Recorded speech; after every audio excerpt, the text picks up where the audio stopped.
এডিসির ক্ষমতাসীন দল তিপ্রামথার প্রতিষ্ঠা দিবস উপলক্ষে ব্যাপক প্রস্তুতি লেফুঙ্গায়। আগামীকাল 5 ফেব্রুয়ারি দলীয় প্রতিষ্ঠা দিবস ঘিরে একাধিক কর্মসূচির আয়োজন করা হয়েছে। এডিসির ক্ষমতাসীন রাজনৈতিক দল তিপ্রামথার প্রতিষ্ঠা দিবস আগামীকাল 5 ফেব্রুয়ারি। এই উপলক্ষে 14 বুজুংনগর ওয়াকিনগর এলাকার উদ্যোগে লেফুঙ্গায় জোরদার প্রস্তুতি নেওয়া হয়েছে।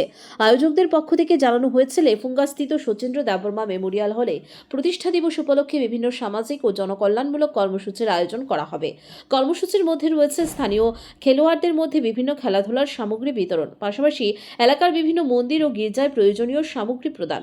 আয়োজকরা আরও জানান, এই প্রতিষ্ঠা দিবসের মূল উদ্দেশ্য দলীয় কর্মীদের পাশাপাশি সাধারণ মানুষের সঙ্গে আরও নিবিড় যোগাযোগ গড়ে তোলা।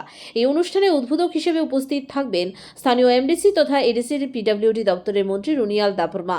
তার উপস্থিতিকে ঘিরে দলীয় কর্মী সমর্থকদের মধ্যে বিশেষ উৎসাহ লক্ষ্য করা যায়।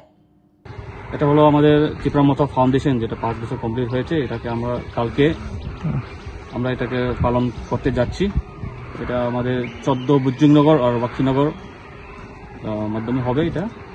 আর আমরা জানাতে চাই যে সবাই আমাদের 14 বুজুংনগর ওয়াকিনগর যারা TWF, YTF, আমাদের তিপ্রামথার যারা আছে সবাইকে আমরা নিমন্ত্রণ জানাই যে কালকে আসার জন্য। আর আমাদের কালকে বড় একটা প্রোগ্রাম উৎসব যে হচ্ছে এখানে পার্টিসিপেট করবার জন্য।